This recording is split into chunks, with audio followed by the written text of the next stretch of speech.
Captain Veltara felt her heart sink as she watched the control panels flash red all around her. The fusion reactor that powered her trading ship was going crazy, and nothing her crew did seemed to help. Her big insect-like eyes caught the flashing warning lights as sparks flew from damaged systems. The Klaxon captain had been trading peacefully between star systems for 20 years. Her ship, the Peaceful Dawn, carried medical supplies and rare minerals to colonies that needed them. She never expected to die in the cold darkness of space, but that's exactly what was happening now. "Captain, the reactor is overheating fast," called out her chief engineer, his voice shaking with fear. His mandibles clicked together rapidly, which always happened when he was nervous. "Our life support systems are failing. We've got maybe 4 hours of breathable air left," and then he didn't need to finish the sentence. Everyone knew what happened when life support failed in deep space. Veltara looked at her crew of 12. They were all good people who had families waiting for them back home. Some had children who would never see their parents again if she didn't act fast. The weight of their lives pressed down on her shoulders. "Send out distress calls on every frequency we have," she ordered, trying to keep her voice steady. "Maximum power to the emergency beacon. Someone out there has to hear us." Her communications officer worked frantically at his station. "Captain, we're in contested space. The only ships that might be close enough to help are—" He paused, clearly worried. About saying the words, "hegemony vessels," Veltara finished for him. The brutal military empire that had been taking over peaceful worlds for decades. They were known for enslaving entire populations and stripping planets of their resources. But even they might help a dying ship. Maybe. The distress signal shot out into space at the speed of light, carrying their desperate plea for help to anyone who might be listening. Far away, on the edge of human space, Lieutenant Commander Jisoo was having a quiet night shift at Terra Station Alpha. She monitored deep space communications, mostly listening to routine cargo reports and weather updates from distant colonies. It was usually boring work, but tonight everything changed. An alien signal suddenly burst through the static. It was unlike anything in their databases. The mathematical patterns were clearly artificial, clearly intelligent, and clearly desperate. Her hands moved quickly across her control panel as she recorded every detail. "This is it," she whispered to herself. "First contact with an alien species." She immediately sent the signal to Admiral Minho, the man who had been preparing for this moment his entire career. While other Earth leaders focused on peaceful exploration, Minho had been building a secret military force. He knew that space wasn't as friendly as most humans believed. "Sir, we have an alien distress call," Jisoo reported when the Admiral's face appeared on her screen. "The ship is dying somewhere in the hegemony territory." Admiral Minho studied the data with sharp eyes. He had gray hair and deep lines on his face from years of worry about humanity's future. "The hegemony," he said quietly. "The same empire that's been enslaving peaceful worlds for decades." Jisoo waited nervously. First contact protocols said they should observe and study before taking any action. But a ship full of innocent aliens was about to die. "Prep the fleet," Admiral Minho decided. "It's time the galaxy learned what humans can really do." Hidden shipyards on the dark side of Earth's moon suddenly came alive with activity. Years humanity had been secretly building warships while pretending to be peaceful explorers. Tonight, those ships would finally see battle. Captain Hyun sat in his command chair aboard the massive warship Relentless, reading the emergency orders that had just arrived. His weathered face showed a mix of excitement and concern. After 15 years of training and waiting, humanity was finally going to war among the stars. The bridge around him buzzed with controlled activity. Every crew member had been handpicked. For this moment, they weren't explorers or scientists like the people on Earth's civilian ships. These were soldiers, born and raised to fight in the darkness of space. Navigation Officer Suho, report Hyun, called out to the young man at the helm station. "Jump coordinates are locked in, sir," Suho replied, his fingers dancing over the control panel. "We're ready to reach the alien ship's location. Battle Group 7 is waiting for your command." Through the massive windows of the bridge, Hyun could see the other warships in his fleet. The Relentless was huge, over 2 kilometers long and bristling with weapons that could crack a planet. But it wasn't alone. 30 other ships floated nearby, each one designed for one purpose: to destroy humanity's enemies. These weren't the clean, white exploration vessels that most humans knew about. Those ships were meant to look friendly and peaceful. The military fleet was different. Dark gray hulls absorbed light, making them harder to spot. Angular designs deflected enemy sensors. Every curve and line was built for war. "Commander Yaji, give us the intelligence briefing," Captain Hyan ordered. Turning to face a tall woman with sharp eyes and short black hair, Yaji pressed a button, and a three-dimensional map appeared in the air above them. It showed star systems, trade routes, and military positions across this part of the galaxy.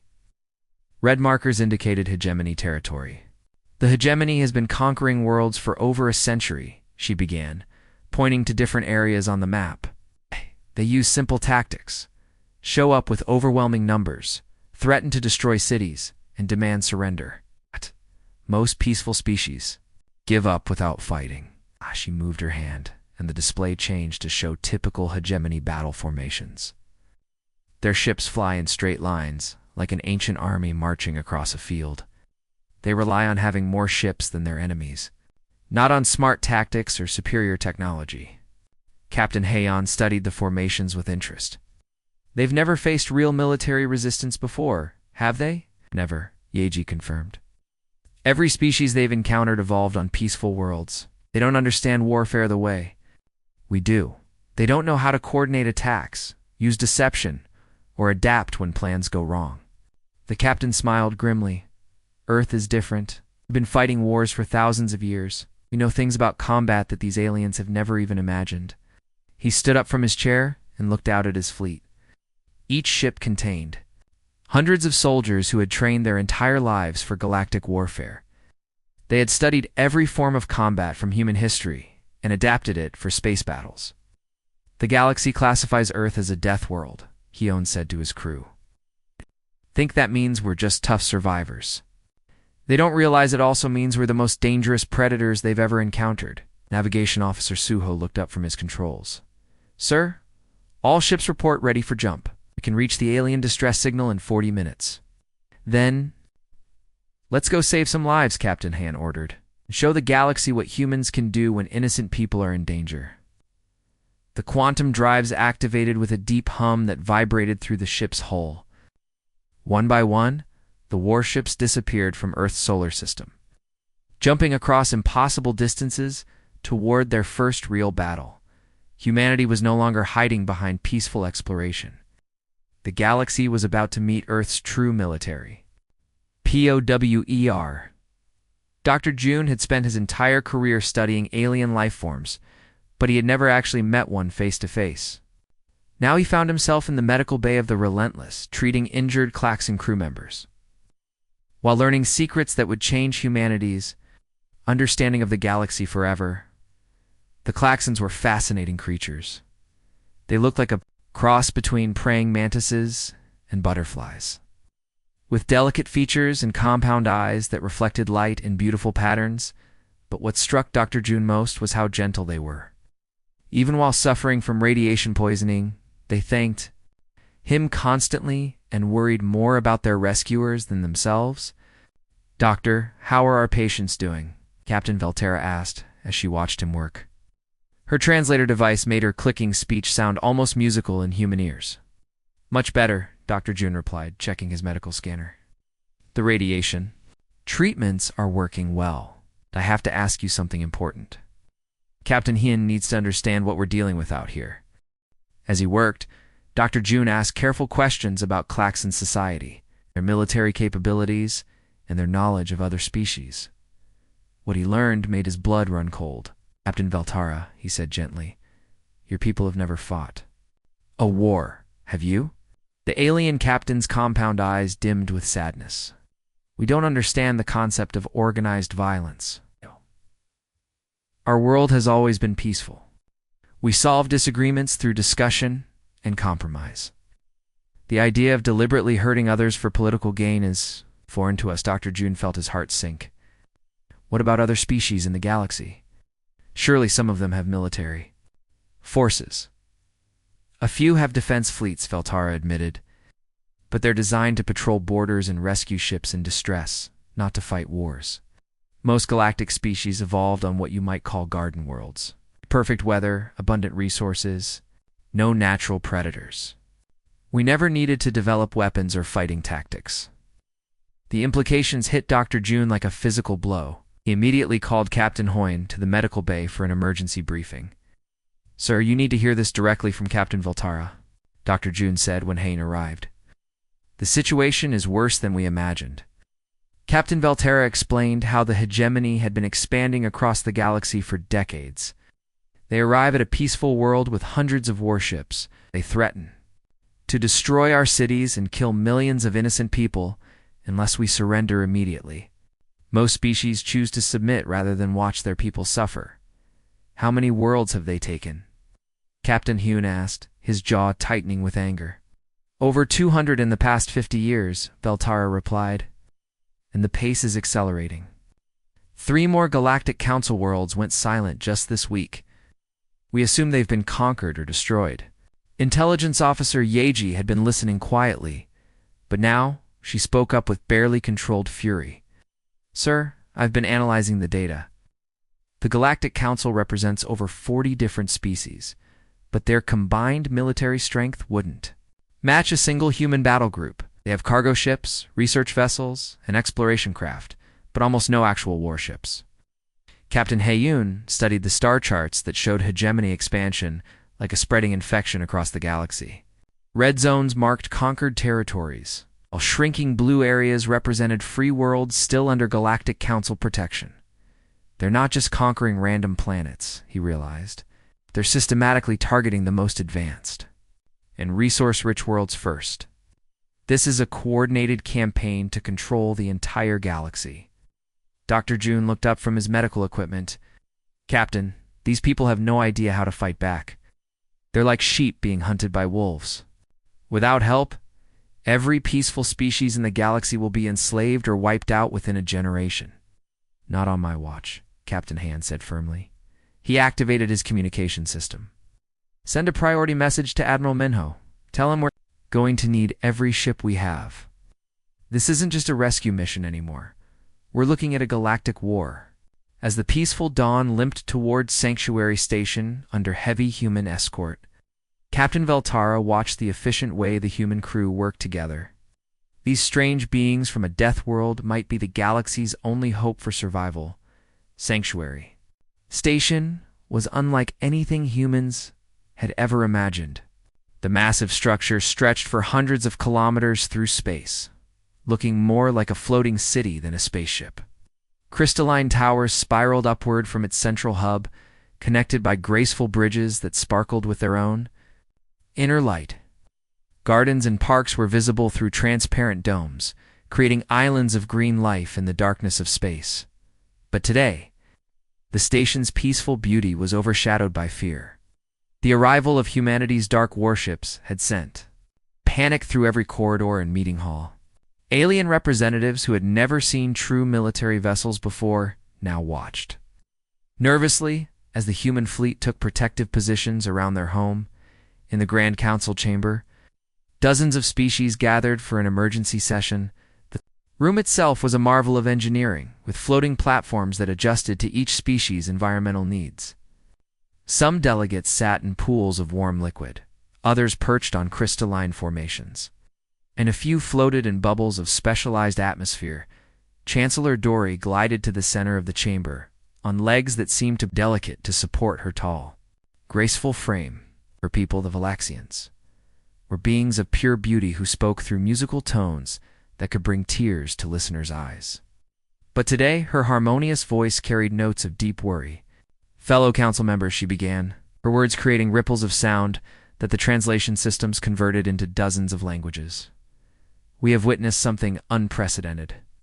These humans destroyed 3 hegemony warships in less than 5 minutes, suffering no casualties themselves. Their military power exceeds everything we thought possible." The chamber erupted in nervous chatter as representatives discussed this shocking news in their various forms of communication. Some species flashed lights in complex patterns, others released chemical signals into the air, and a few communicated through rapid tentacle movements. Counselor Ran of the Centauran Republic stood up on his four legs, his blue fur bristling with anxiety. His people looked like a cross between large cats and dolphins, and they were known for their cautious nature. Chancellor Dory, we must consider the obvious question. If these humans are so powerful, what's to stop them from conquering us? Just like the hegemony has done. They're clearly a warrior species that understands violence in ways we don't. Murmurs of agreement rippled through the chamber. Many delegates had the same fear. Throughout galactic history, military strength had always led to conquest and domination. Why would humans be different? Captain Veltora requested permission to speak. As the only person present who had actually interacted with humans, her words carried special weight. Honored council members, I have seen these humans in action. They risked their lives to save my crew, even though it meant revealing their military capabilities to the galaxy. They asked for nothing in return. She paused, letting her words sink in. When Captain Heon could have demanded tribute or territorial concessions, he simply asked if my people were safe. When their medical staff could have studied us like laboratory specimens, they focused only on healing our injuries. These are not conquerors, they are protectors. The debate continued for hours, with some species arguing for neutrality and others insisting that alliance with humans was their only hope. Finally, Chancellor Dory called for silence as a new presence entered the chamber. Admiral Minho appeared.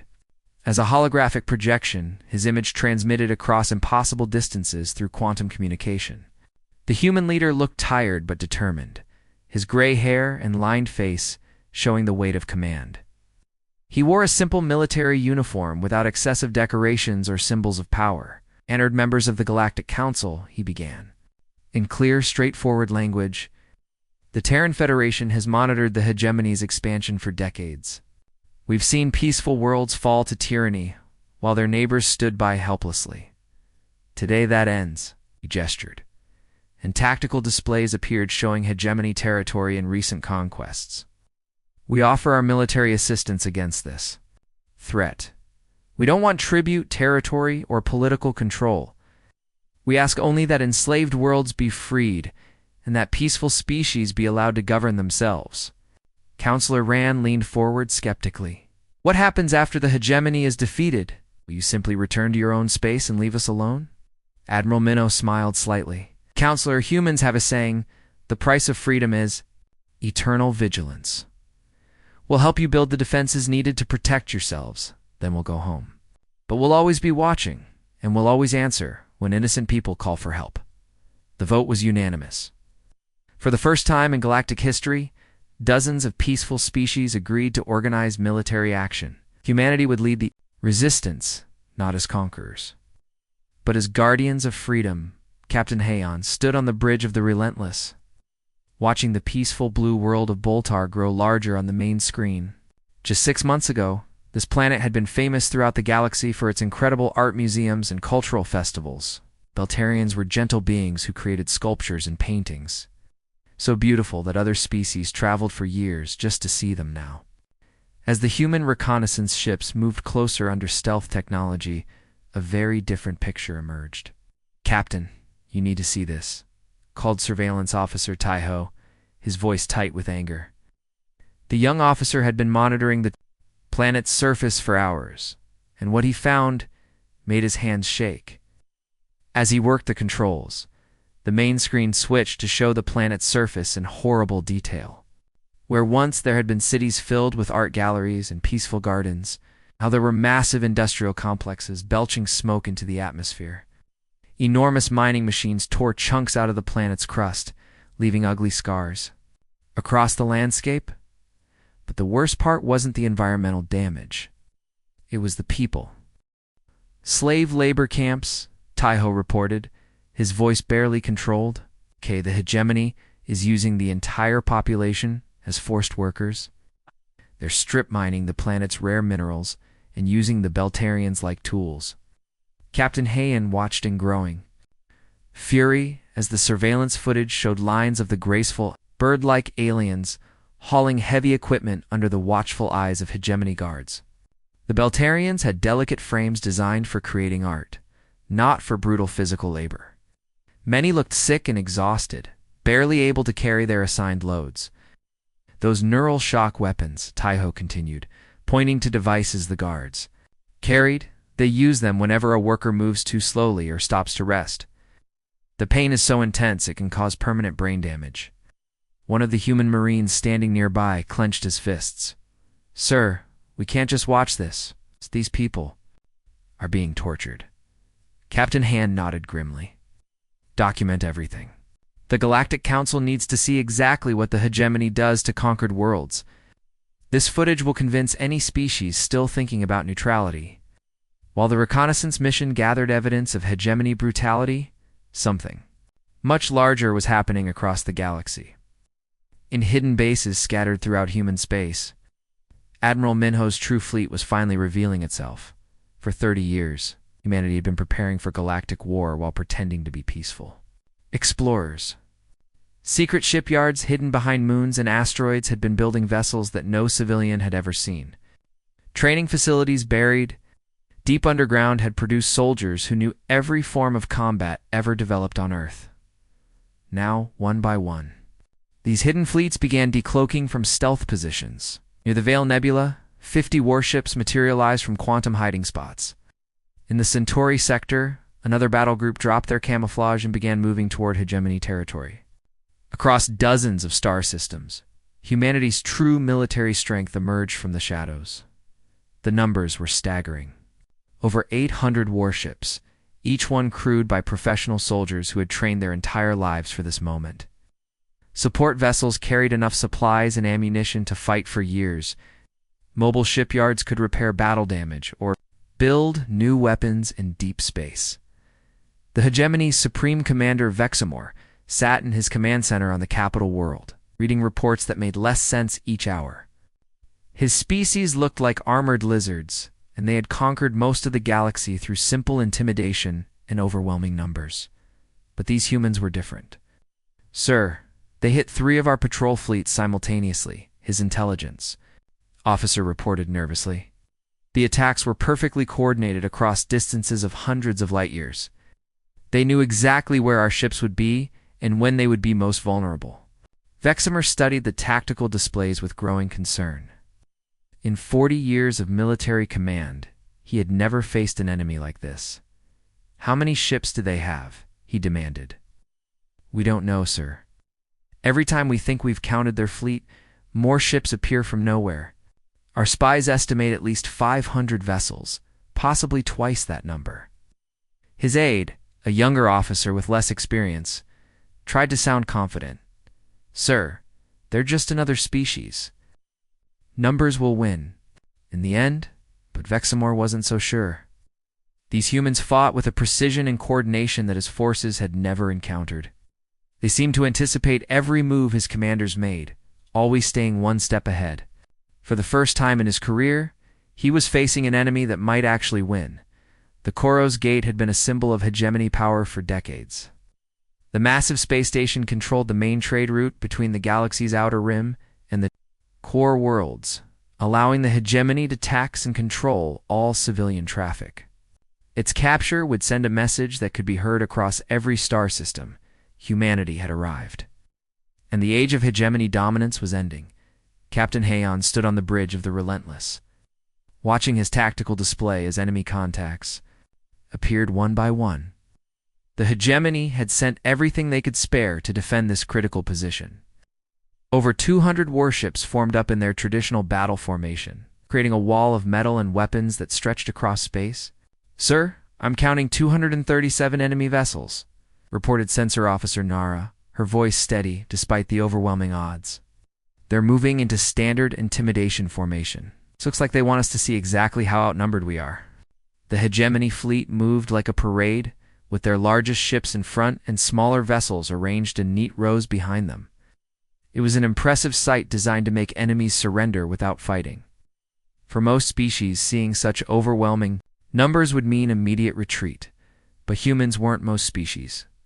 Captain Han studied the enemy formation with the eye of a predator. They're making the same mistake every bully makes, he said to his crew.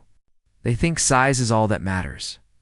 Launch all fighter squadrons, signal all ships, Execute Formation Delta. What happened next would be studied in military academies for generations. The human fleet, which had been flying in a tight defensive group, suddenly scattered in what looked like complete chaos. Ships flew off in different directions, some diving below the enemy formation, others climbing above it, and still others making wide arcing movements that seemed to serve no purpose. The hegemony commanders watched this apparent panic with satisfaction.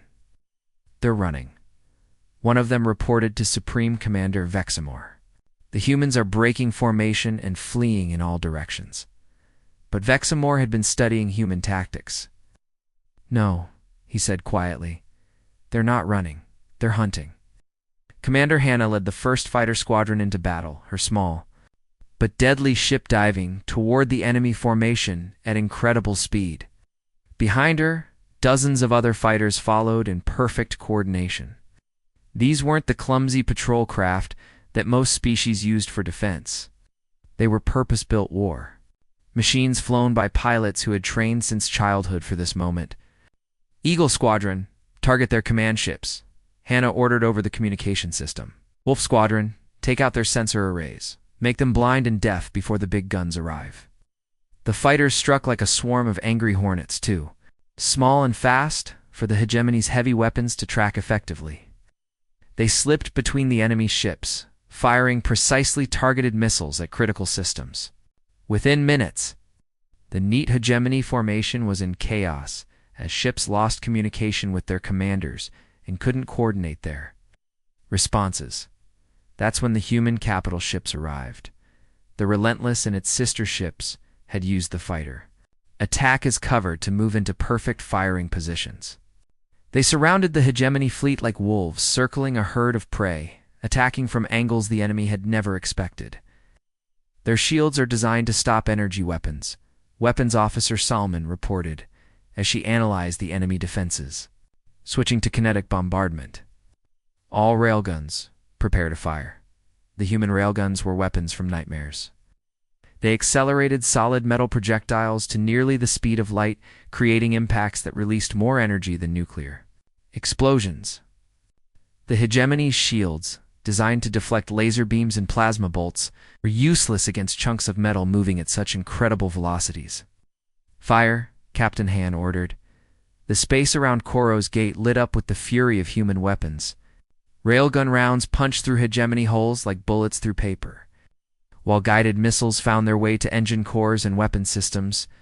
The enemy ships, designed to intimidate rather than fight, couldn't adapt to the humans' unconventional tactics.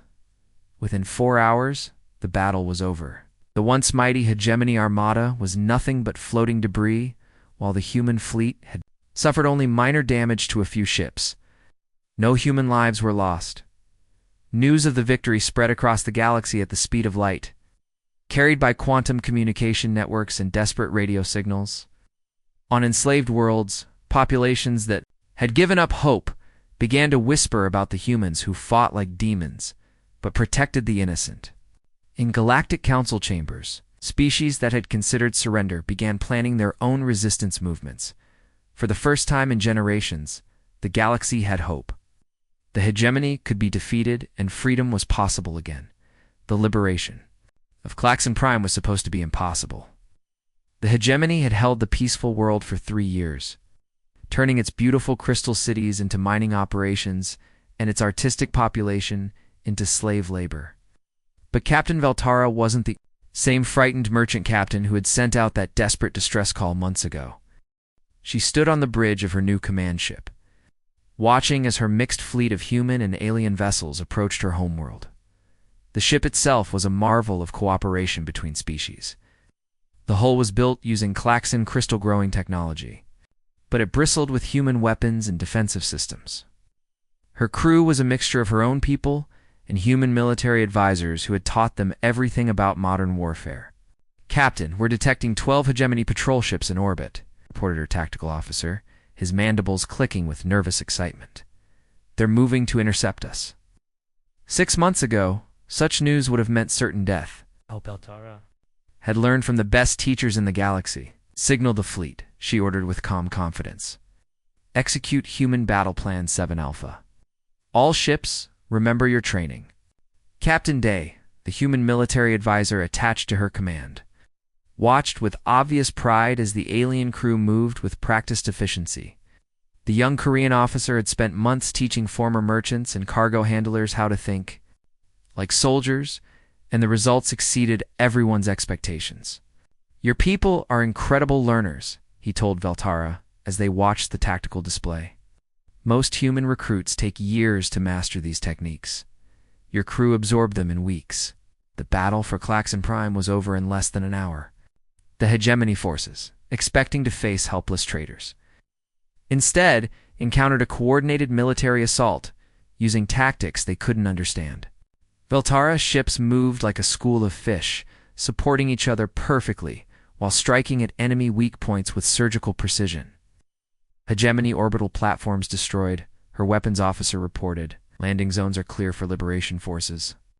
As Klaxon ground troops, trained and equipped by human special forces, began reclaiming their cities, Veltara opened a communication channel to the Galactic Council. Her report would inspire dozens of other species to begin their own resistance movements. Honored council members, she said, her translated voice carrying across space to Sanctuary Station. I'm proud to report that Klaxon Prime is free. But more importantly, we freed it ourselves. Human advisors gave us the knowledge and tools we needed, but the victory belongs to the Klaxon people. Transformation wasn't limited to just one species. Across the galaxy, human military advisors were working with council races to turn peaceful civilians into effective soldiers. The Centaurans used their natural speed and agility to become excellent pilots. The crystal-based Etherians learned to coordinate fleet movements using their telepathic abilities. Even the gentle Beltarians, rescued from their slave camps, proved to have an incredible talent for defensive warfare. But the hegemony wasn't giving up without a fight. Supreme Commander Vexamor, growing increasingly desperate as World after World slipped from his control, decided to launch one massive counteroffensive that would crush the human-led rebellion once and for all. Gather every ship we have, he ordered his remaining commanders. Strip the defenses from our core worlds if necessary. I want 3,000 vessels concentrated at the nexus point. We'll destroy the human fleet in one decisive battle. Hegemony's plan was simple and brutal. Overwhelm the humans with such massive numbers that their superior tactics couldn't save them. It was the same strategy they had used to conquer the galaxy, and Vexamor was convinced it would work again. But he had made a critical mistake. He assumed that humans fought alone. Captain Day received the intelligence report about the massive hegemony buildup while training with a group of young Klaxon pilots. His smile was cold and determined as he read the enemy fleet composition. Still don't understand, he told Veltara. They think this is about humans versus the hegemony, but it's not anymore. It's about free people versus tyrants. The Human Intelligence Network, built over months of careful preparation, had infiltrated every level of hegemony command.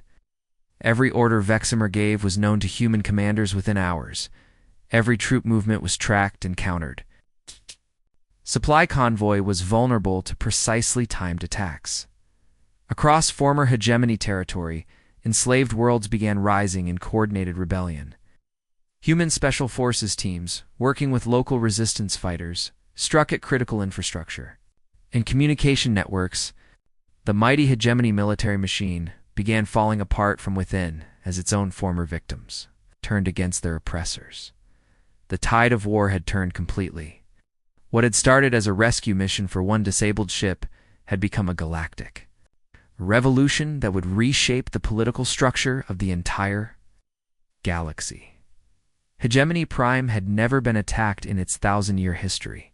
The capital world of the galaxy's most feared empire was protected by orbital defense platforms that could destroy entire fleets, planetary shields that could withstand star-killer weapons, and ground fortifications built to last forever.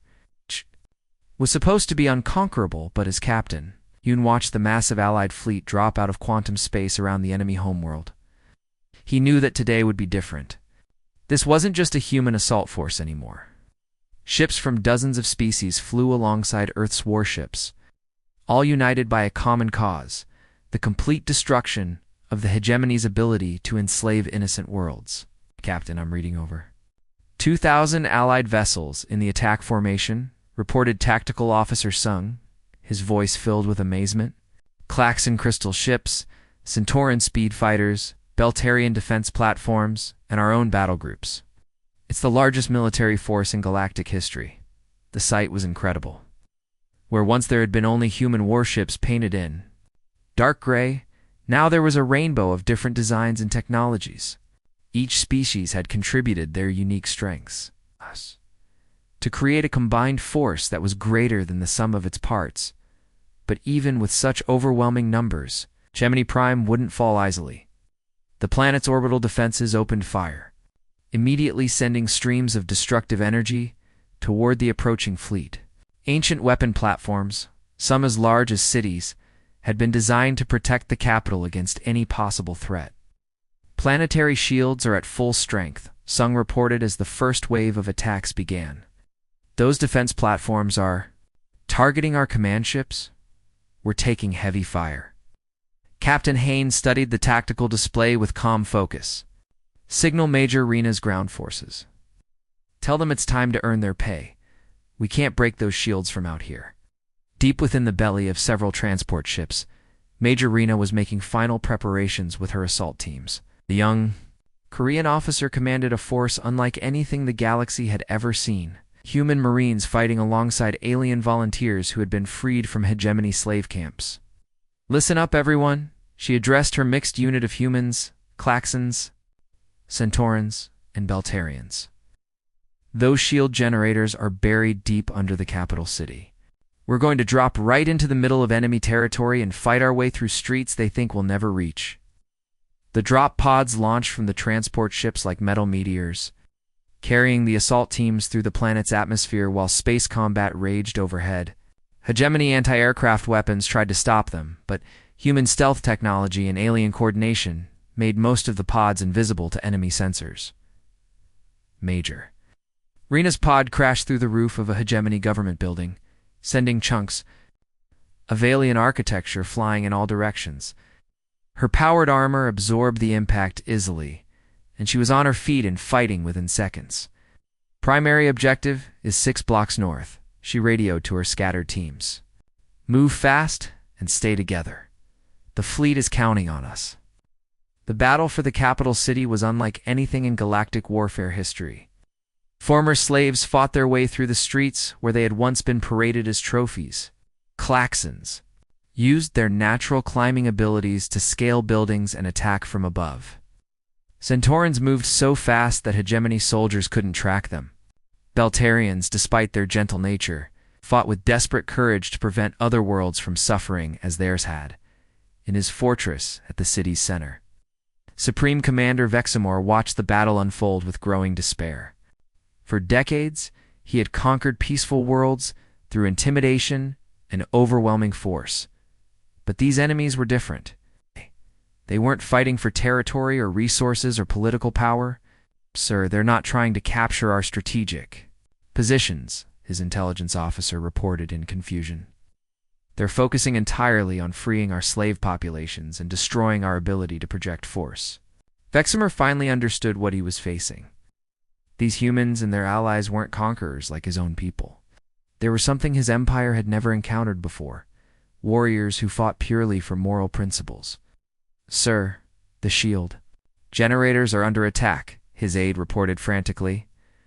Ground forces have reached the primary installation. Through his command center's windows, Vexamor could see Major Rena's teams fighting their way into the shield facility. Explosions rocked the building as human explosives tore through defenses that had protected the capital for centuries. Sir, planetary shields are failing, the aide continued. The human fleet is moving into bombardment position. Vexamor looked up at the sky, where human warships were descending through the atmosphere like angels of destruction. He had spent his life believing that military might made right, that the strong naturally ruled the weak. But these humans had proven that strength without justice was ultimately powerless against those who fought for something greater than themselves. "Send the surrender signal," he said quietly.